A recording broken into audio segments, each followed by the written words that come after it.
Okay, alright. Kapit po tayo sa ngayon sa Cut Din. Okay guys, busy po ang Cut Din sa ngayon sa rehearsal nila sa fashion show sa Vince.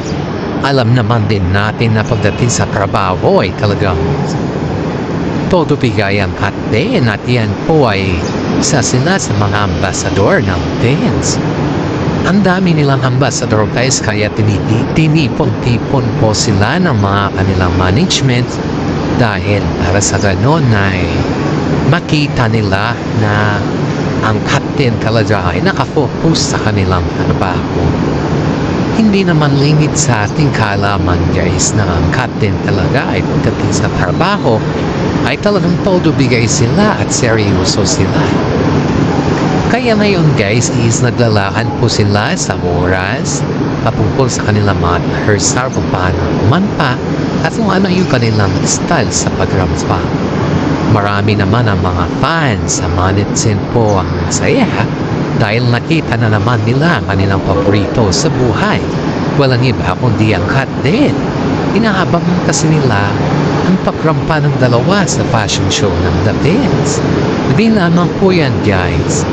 Sila din po ay inaapagan na naman ang kanilang bagong movie na kung saan ay may niluluto na naman na bagong movie sa dalawa. Hindi pa yan na published guys kung anong klaseng movie yung kanilang gagawin dahil ayon dito sa ating mga legit na sources ay talagang inaapangan na at mayroon na talaga silang nilulutong bagong movie sa Cut Din. Kaya tayong mga fans ng guys ay aba-aba muna tayo dahil alam naman din natin sa kabila ng lahat nito ay alam natin sa kabila ng lahat nito guys ay tayo po ay suportado or napaka-loyal natin sa Cut Din. Kaya nga po guys yung sinasabi nila na si Alden na ay nagkikip up na kay Katrin Bernardo ay walang kapapahanan yun guys. Dahil sipin mo to yung mga time na silang dalawa po ay may mga oras sa isa't isa ay nagbabanding po mga yan, nagja-jogging at punta sa gym. Kaya nga po ang dami nagsasabi na saan kaya nila napulot yung mga issues na umiiwas na daw sa Alden kasi hindi sila namamatan ni Katrin Bernardo na magkasama sa mga shows or sa mga Instagram or sa mga post nila sa kanilang mga account. Hindi naman iyan yung para sa akin guys, hindi naman iyan yung sukatan sa pagmamahal kung nag-post ka man or kung ano man dyan ay hindi naman iyan yung sukatan. Ang sukatan talaga sa pagmamahal ay yung talagang protektado pa or yung maalaga ka at alam mo kahit malayo ka man sa kanya ay nandun pa rin yung respeto sa iyo bilang isang partner niya or katandem niya.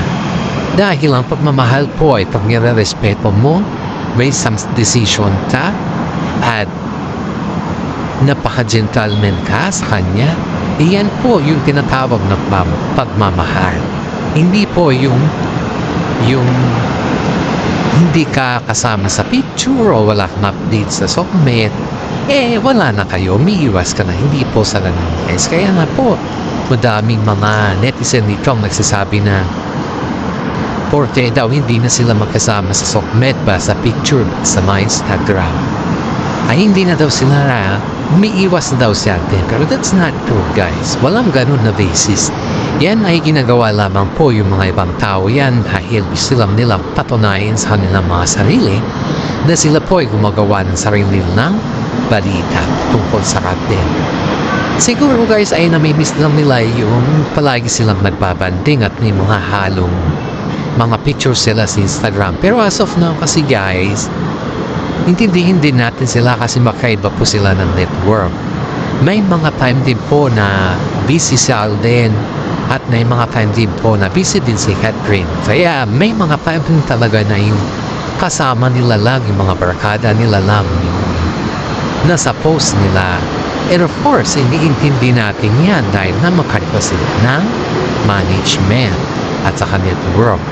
At sa ngayon guys ay apektado yung mga Katniel sa kanilang dalawa dahil ang Katniel fans kasi sa ngayon guys ay pinipilit na inuugnay si Daniel kay Catherine. Siyempre, kahit na siguro pinipilit ng iugnay si Daniel kay Catherine guys ay alam naman natin yung katotohanan sa kanila. Hindi naman tayo bato or hindi naman tayo kung ano-ano lang dyan. Dahil isipin mo kung ganun yung gagawin natin sa kanila, di tayo din yung mawawala. Di ba? Mawalan tayo ng loyalty. Kaya tayo dito guys is huwag tayong maging abusado. Kung si Catherine Bernardo ay irespeto natin yung kanyang decision dahil si Catherine naman po siya po yung makipagsama or makisama sa dalawa, hindi po tayo. Kaya po yung mga Katniel dyan ay kahit anong sabihin ninyo or ibato ninyo sa Katniel ay wala nang impact yan kundi mag-iingay lang kayo sa sokmed hanggat gusto nyo kasi may batas naman tayo na free po ang opinion sa isa. Di po yan pinagbabawal kung kinakailangan mag-ingay kayo, di mag-ingay lang kayo, free lang po, huwag mo masyadong abusado. Ang daming mga netizen po ang nagsasabi na napakaswerte ng Captain sa ngayong taon na to dahil simulat sa hapon nabibigyan na po sila ng oportunidad na ini-embrace nila yung kanilang kaugnayan. Ini-embrace nila yung kanilang mga audience sa mga nakikita ng mga audience sa kanila. Even though aminin man nila or hindi, nandun na yung actual na panatsan. Concern po tayo sa Katniel dahil sa mga shoes pa lang nila guys ay may niluluto na sila. Ayon dito sa ating mga legit na sources ay patapusin daw muna yung kanilang movie at kung ano daw yung maging resulta ng kanilang movie ay gagawa ulit sila ng collaboration at yan po ay sobrang abang-abang na ng mga Captain fans dahil excited na naman tayo na makinig or mapanood silang dalawa na may collaboration. Diyan na actual po guys ay nararamdaman natin na comfortable ang isa't isa sa kanila. Comfortable din ang mga fans sa kanila at higit sa lahat ay mahal sila ng mga fans. Napapatunayan natin kasi dito guys na porke hindi na sila magkasama sa picture ay umiiwas na daw. Hindi ba pwedeng talagang sobrang busy lang silang dalawa? And of course, sa mga iba dyan guys ay naiintindihan naman nila ang kanilang sitwasyon at the same time naman sana lahat tayo ay nakakaintindi or unawain natin yung kanilang sitwasyon. Ayon nga dito sa ating legit na sources guys ay nagsalita na rin yung dating daddy ni Bay ni Alden Richard dahil ang daming mga naririnig niyang mga balita na hindi kanais-nais sa dalawa. Pero dahil nga dyan guys na pinapatunayan naman nila sa kanilang sarili na hindi or walang katotohanan yung mga sinasabi ng mga iba. Of course guys, isipin natin dito na sila ay napakabuting tao dahil binabahagi talaga nila yung ano yung katotohanan. Dahil dito guys ay maraming naging simpatya or yung simpatya ay pumunta sa Katniel dahil lahat ng mga tao dito ay nagkabang na sa Katniel. Si Daniel Padilla naman ay bumilta dahil nga ang sabi ni Daniel kahit 12 years lang daw wala man lang daw pinakita na concern si Catherine sa kanya. Noong naghiwalay na daw sila guys is parang hangin na lang daw si Daniel sa kanya. Kumbaga is mas pinaboran niya yung love team nila ni Alden Richard compared daw sa 12 years niya. Sa totoo lang may comment po tayo dito ng isa nating isang fans ng Katniel patungkol sa message si Daniel na kung saan ay binaliwala mo kasi siya noon DJ kaya ngayon ikaw na yung mag-usap. Kung pinahalagahan mo sana siya di sana hanggang ngayon kayo pa yung magka-love team. Hindi naman kasalanan ni Catherine yan or si Kat na umiiwas siya sa'yo dahil nandyan na si Alden kundi gusto lang talaga niya mapag-isa at gusto niyang panindigan yung kanyang desisyon na hanggat kailangan or hanggat maaari ay wag muna siyang guluhin. Kaya nga po nagpasya si Catherine na iwasan ka dahil sa makaganapan na pag ikaw palagi yung kanyang kasama, wala din patutunguhan ng salitang moving on sa kanya. Kaya na ang daming nabago sa kanyang kontrata dahil gusto ka talaga niyang iwasan at sana yan ay maintindihan mo at sana ay yan ay ibigay mo na sa kanya. Of course naman guys, which is tama naman tong comment ni isa nating kasama sa cut din guys na hindi ka naman iiwasan ng tao kung wala ka namang ginawang kasalanan At higit sa lahat hindi ka naman iiwasan ng tao kung alam niya na ikaw ay napakabait din sa kanya.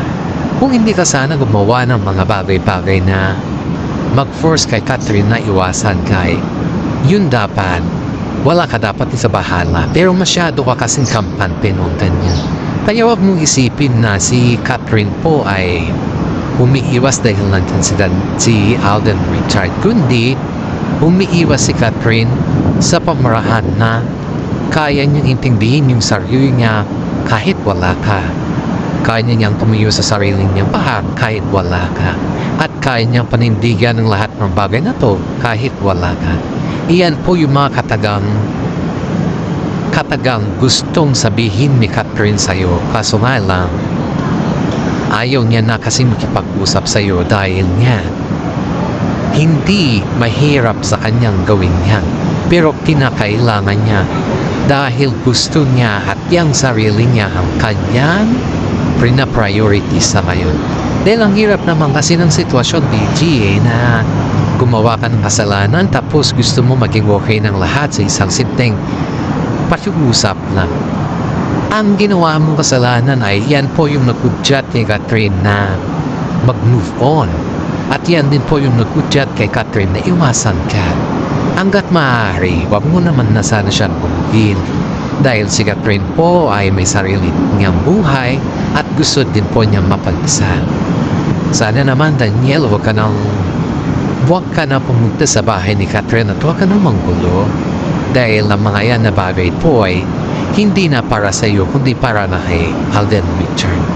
Kaya nga po ang sabi ni Alden Richard kay Daniel na let Catherine choose which is the best. Kung sino yung best sa ating dalawa. Kasi nga, si Catherine lang naman makapag-decision dyan kung sino sa atin ang gusto niya. At hindi ko naman siya pwede i-force dahil wala naman ako karapatan na i-force siya sa ganyan na bagay.